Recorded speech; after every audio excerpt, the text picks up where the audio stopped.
Hello everyone, this is Diane. I hope you're all doing well today. I've been running around like crazy for the last couple of days, and I'm really excited and anxious to get going on this journal that I'm working on. I'll show you the cover.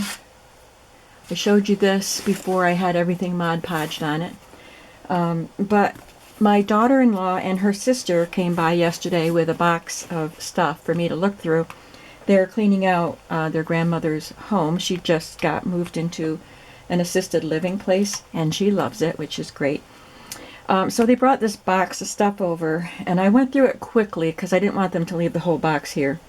So I just made quick decisions, and I pulled out what I wanted and let them take the rest.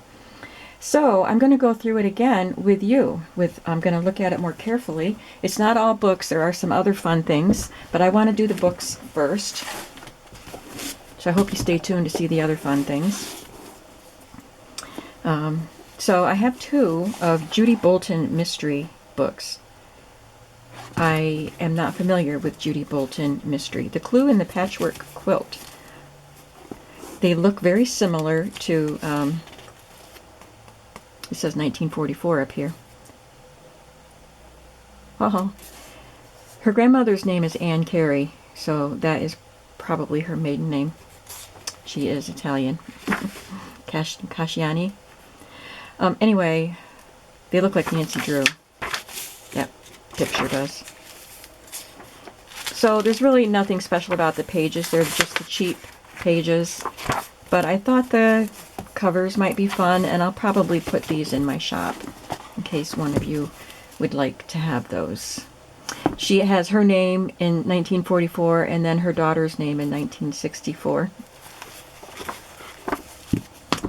This one, I'm going to take the tape off of it and use it. The Foxes of Harrow. Look at that pretty end paper. Again, no pictures or anything. The paper is a little bit better quality than the other books. That page is damaged.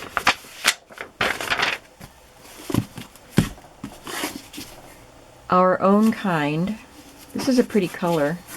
I could use that. Look at the end papers.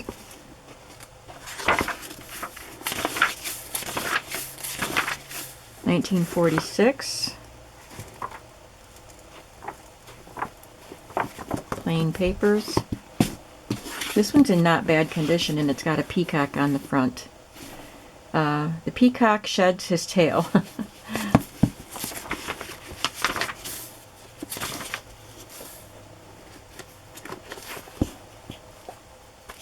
I think it's 1955 or 65. MCM XLV. You figure it out.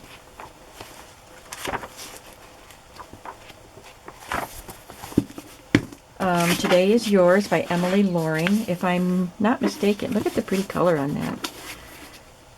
There's an X there. Somebody drew on it.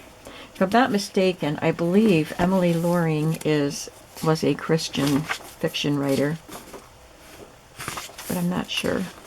1938. It's just a pretty color. I liked the color. A Reader's Digest book. Already coming apart.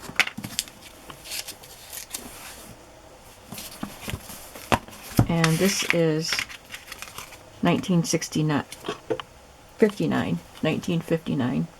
Did you know that the date was right on the spine of these books? I knew that, but I always forget. American Heritage, April 1959. Let me move these books out of the way.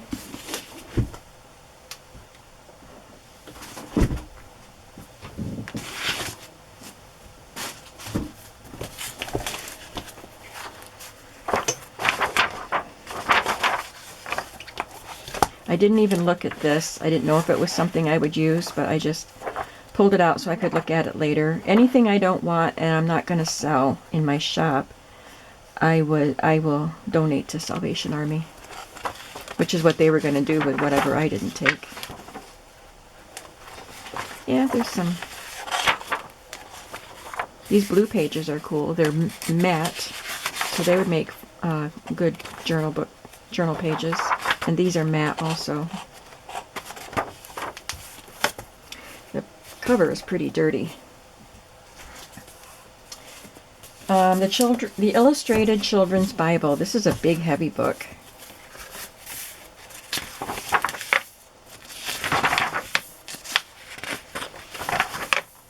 $1978.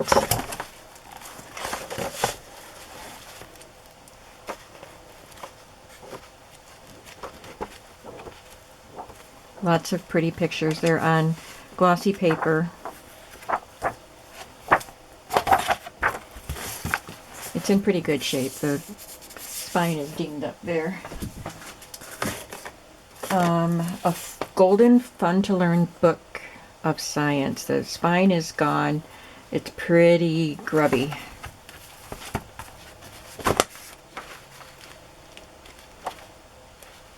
So this will probably go in my shop.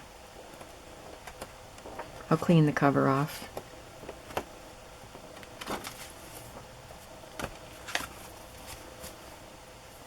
My first Mother Goose book. This doesn't look as old. It's my daughter, or daughter-in-law. 1982. She was 2 years old. It was for Christmas. So somebody drew around this fellow with marker. It shows through there. It's got cute pictures. And this is interesting. Through the Looking Glass, A Girl's Guide to Good Grooming, prepared by the Home Economics Department, the Procter & Gamble Company. 1961.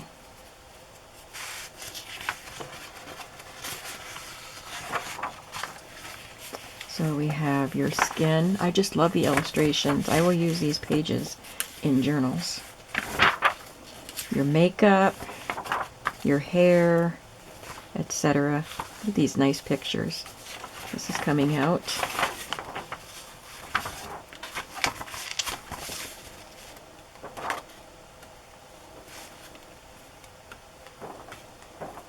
Fun.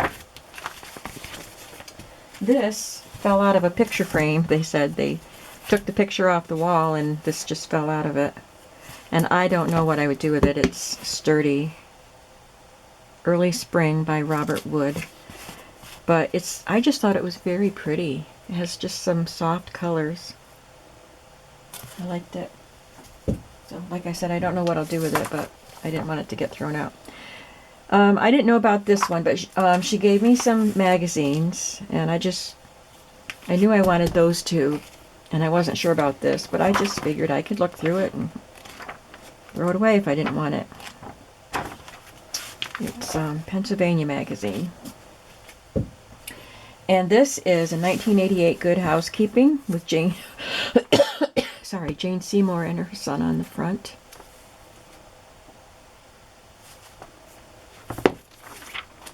So of course I want some of the advertisements in here. Oh, this is when Good Housekeeping used to have a lot of stories, and I always liked the illustrations. They look like pencil or charcoal drawings. I always liked them.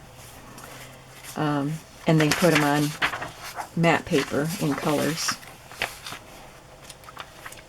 There's some coupons that'll be fun to use.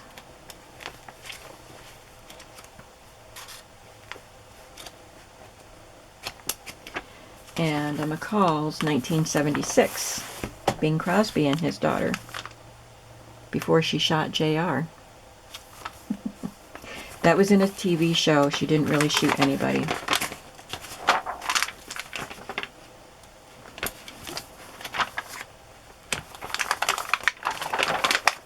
Look at all those coupons. Fun. Christmas scrapbook. A small treasury of unforgettable holiday poems and memories.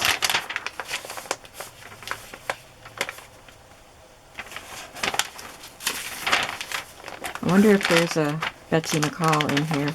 I got a bunch of old McCall's magazines, which was during the time period when Betsy McCall was in the magazines, but none of the ones that I had Betsy McCall paper dolls. There was a little Betsy McCall page in there, but it wasn't a paper doll, and some of them didn't even have anything about Betsy McCall.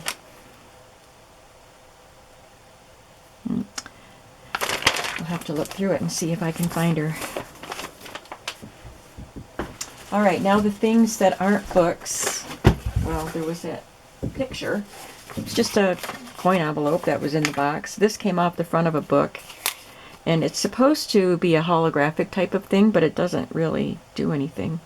But it's kind of cool. A grandma reading stories to the children, and the cat is even listening. Kind of looks 3D anyway. And then this little box is really nice. 21 Christmas gift cards. Of course, I don't know how many are in there still, but it has little envelopes. And they open up. There's a poinsettia, and there are bells, and a deer, and some gifts. This little scene. There's another scene with a snowman. Oh, there's a snowman. An ornament. There's more different designs in here than I expected. I thought there'd be like 4. That one's cute. There's another snowman. Very nice. And a poinsettia. 1, 2, 3, 4, 5, 6, 7, 8, 9, 10, 11, 12, 13, 14, 15. Not bad. This is my favorite part of that big box of stuff. Very nice. So I hope you enjoyed just seeing what I got from my daughter-in-law. This was a free thrifty haul, right? So I'm going to shut the camera off, and I am going to get to work on this. Let me show you. I did make tags to go in the journal with the cut off pieces of scrapbook paper and these images that I cut out of old magazines. And I have these pockets ready to go. I've selected pieces to glue onto them. These labels are from the digital kit, and then these are from old catalogs. And I Mod Podged that. I got my papers put into signatures, all cut, put into signatures, and I selected some lace that I'm going to see if I like it on the edge.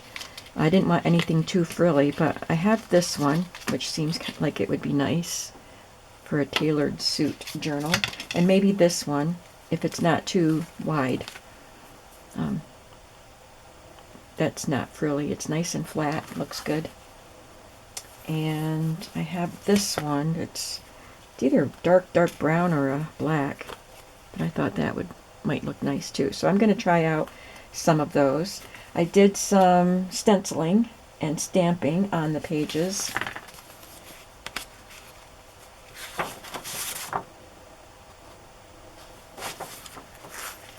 I used some of my vintage ladies and some roses because the digital has roses. So that's all I was able to do yesterday. And now I'm going to have fun getting to it today. Thanks for watching, and I'll probably do another process video on this journal, and before I do the flip through. At least one more process journal. Maybe I'll do that today. Have a creative day today, and I'll see you in the next video. Bye-bye.